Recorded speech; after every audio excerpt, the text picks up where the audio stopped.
Welcome to Season 3, Episode 1 of Angela Watson's Truth for Teachers. I'm your host, Angela Watson, and I'm here to speak life, encouragement, and truth into the minds and hearts of educators and get you energized for the week ahead. Today, I'm going to share some thoughts on cultivating a growth mindset in you and your students so you can enjoy teaching more. Visit truthforteachers.com to get the transcript, links to recommended resources, and share your thoughts on the show. So it feels so good to be back with you guys. I hope you had a restful holiday season. I used November and early December to get ahead on a few projects, including Season 3 of the podcast. And then I took a week off to be with family, which was amazing. And I'm just so excited to be back with you all for our third season now. I can't believe it's been a whole year since I started the podcast. So this season is going to run until just before Memorial Day weekend in May. So hopefully that will give you some weekly encouragement to get you through the winter and spring, almost to the end of the school year. So a couple housekeeping kind of things before we dig into the week's topic. In case you don't normally visit my blog at thecornerstoneforteachers.com, I wanted to let you know that there's a new and improved podcast player that's embedded directly into my podcast blog posts.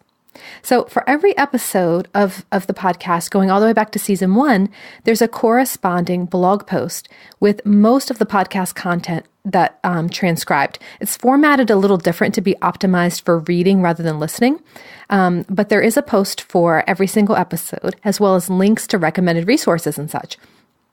And there's also a podcast player that is embedded in the post. What's new, though, is that the player will now let you download the MP3 file for the episode. And it's also shareable. So you can share an audio episode of the podcast right to your Facebook or Pinterest, Twitter, and so on.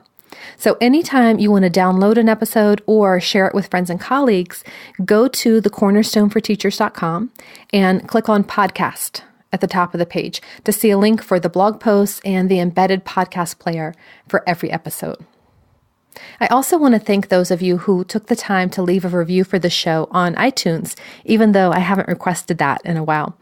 Podcast reviews are still super important because the more reviews that we have, the more easily discoverable the show will be. It will rise in the iTunes rankings, and that means that more teachers will be able to be reached and inspired through the show. So in addition to that, of course, I'd love to hear your feedback. And I wanted to just read a couple of reviews recently that were just so wonderful and really touched me a lot. There's one from Casey, who said, I have been racking my brain trying to figure out how to write a review that doesn't seem scripted or cheesy. I'm a first-year Spanish dual immersion teacher and the only immersion teacher at my grade level. I often feel alone in my work. Listening to this podcast has been just what I needed and maybe didn't even know that I needed. To hear that I'm not alone and to get consistent reminders to forgive and to be kind to myself has really helped me to change how I see myself and how I see this job. Another one that was really nice from P.S. I Miss You says, my friend and coworker discovered this podcast and shared it with me. Since then, my entire team listens to it weekly and discusses the topics at our meetings. There are many days when we all just need someone to tell us it's going to be okay, and Angela does this in a firm but kind way. Can't imagine my Monday morning commute without her. I love that idea of having your entire team listen to it and then discuss the topics at meetings. That's great. So I'm so glad that you shared that. And one more, this is from Not Very Fancy, who said, Angela never fails to include some nugget of information or wisdom that I needed to hear. This is the podcast I most recommend to my colleagues. So thanks once again for your kind words. And let's go ahead and kick off 2016 by talking about some mindset stuff. I wrote a guest post last month on the Teachers Pay Teachers blog called 10 Growth Mindset Shifts to Help You Enjoy Teaching More.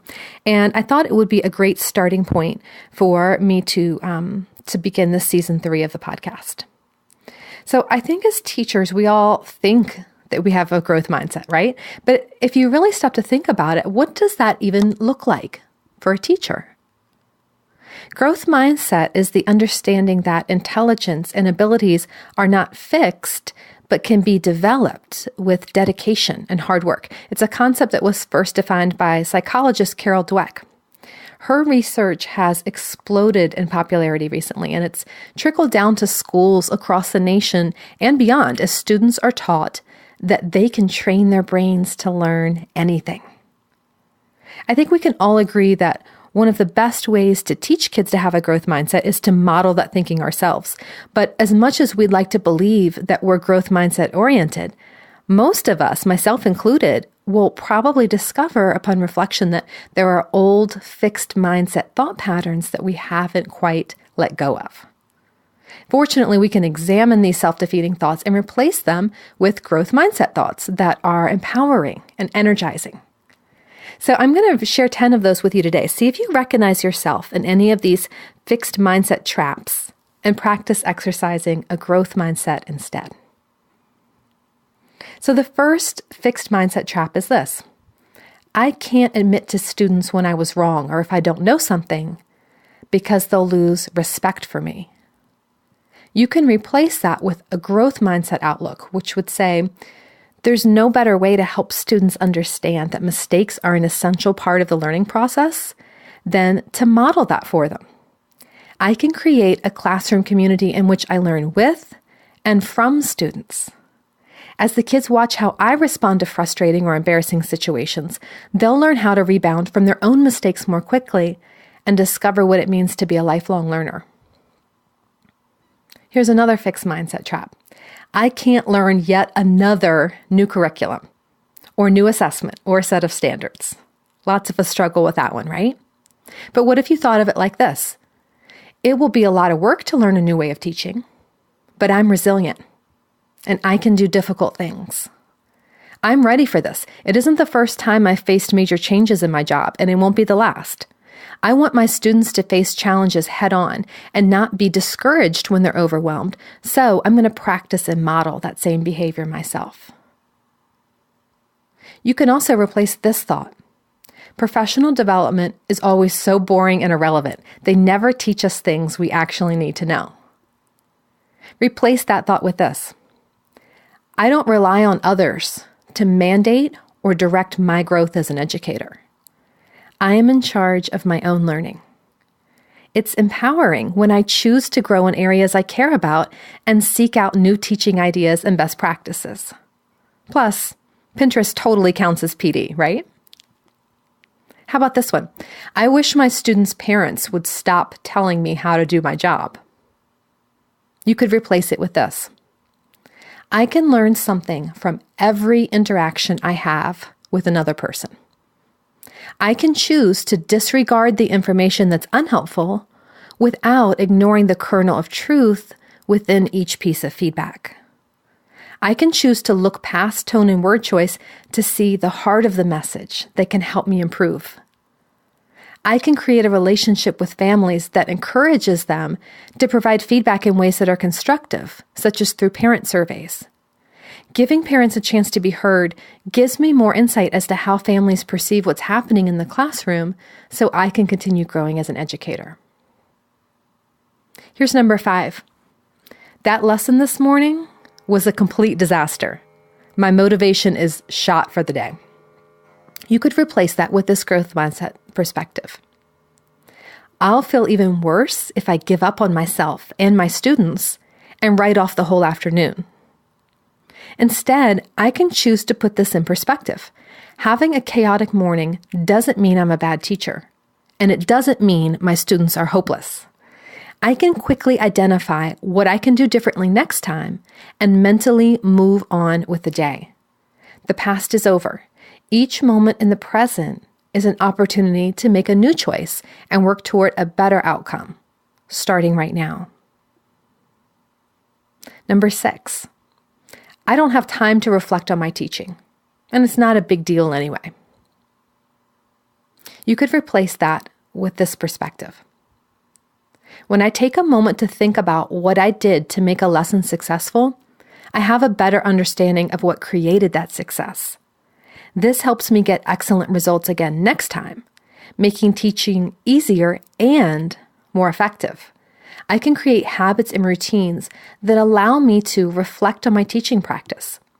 Even spending 2 minutes at the end of the day thinking back on everything that went right and why it went right can make a difference in my efficacy. Maybe you can relate to this statement. The school year is halfway over. I can't introduce a new procedure or activity now. But what if you thought about it this way? This is actually the perfect time to try something new because I've already established a rapport with this class. I can have a conversation with the kids about what's working and what's not, and together we can come up with a better plan. It's never too late to change something that's become less effective, and my students will benefit if I show them how to continually reflect and improve. Or maybe you'll relate to this statement. Kids these days don't put forth any effort into their work, and they want everything to be easy. That's a trap a lot of us fall into, right? What if you thought about it this way? Many of my students struggle in this area, but perseverance and grit can be learned. I can explicitly teach growth mindset strategies to students and help them take charge of their own learning. I can show students how to think critically about what it takes to be successful and push themselves to do their best work and teach them to believe in their own ability to learn. If you need resources for this, visit the blog post for this because I have a whole unit on growth mindset in my Teachers Pay Teachers store that can be helpful for you. Here's another fixed mindset trap. Some of my students are just unteachable. There's nothing I can do to reach them. But you can replace it with this growth mindset thought. I choose to believe that every child is capable of growth. I can continue to build a rapport with students and help them make progress, celebrating even the smallest wins to help all of us have the motivation to keep pressing forward. I refuse to give up on any child in my class, and I refuse to give up on my own teaching abilities. I believe my work makes a difference, regardless of whether I see the results. And finally, there's one more. All we do is test the kids. It's impossible to enjoy teaching. Try to replace that thought with this one. I know teachers who are facing these same pressures who still love what they do. I wonder what their secret is. I can learn more about the type of mindset and daily practices that have a positive impact on my energy level and enthusiasm. I can choose to learn about and discuss and implement strategies that help me enjoy teaching every day, no matter what.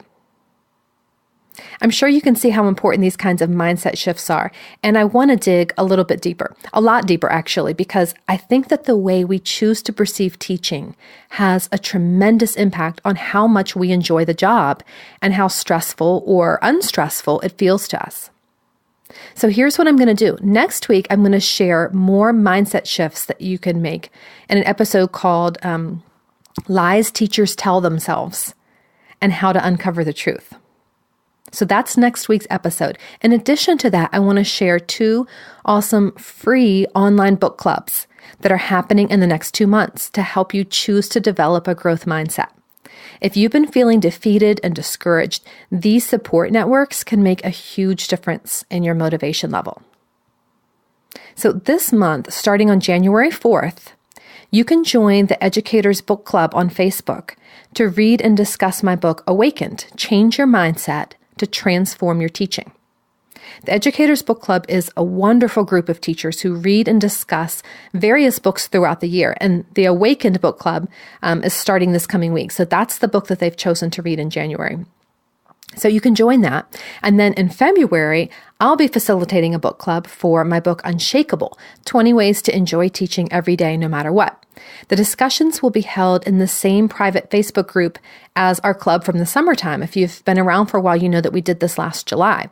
And so that means that there's already 2,500 supportive, knowledgeable teachers in the group who are sharing advice and encouraging one another. So if you want to join either book club, either Awakened in January, which is part of the Educators Book Club, or my Unshakable Book Club in February, the ebook versions of both books are available right on my website, and they're also available on Amazon. So you can download, start reading right away. You can also get links to the books as well as links to the Facebook groups for the book clubs by going to the blog post for this episode. So if you want the link to join either one of these book clubs, go to thecornerstoneforteachers.com/S3EP1. So that's for season 3, episode 1, S3EP1. If you've already bought and read the books, I hope you'll find that these clubs are a great way to keep growing as an educator and to get the support you need to continue doing that important work in your classroom each day.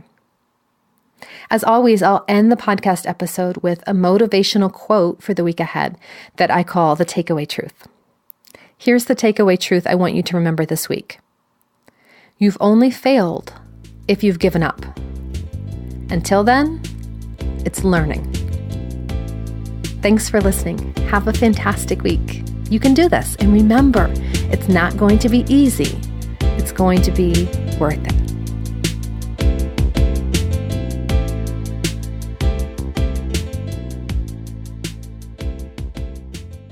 Truth for Teachers is a proud member of the Education Podcast Network. Podcasts for educators, podcasts by educators. For more great podcast recommendations, go to edupodcastnetwork.com. That's edupodcastnetwork.com.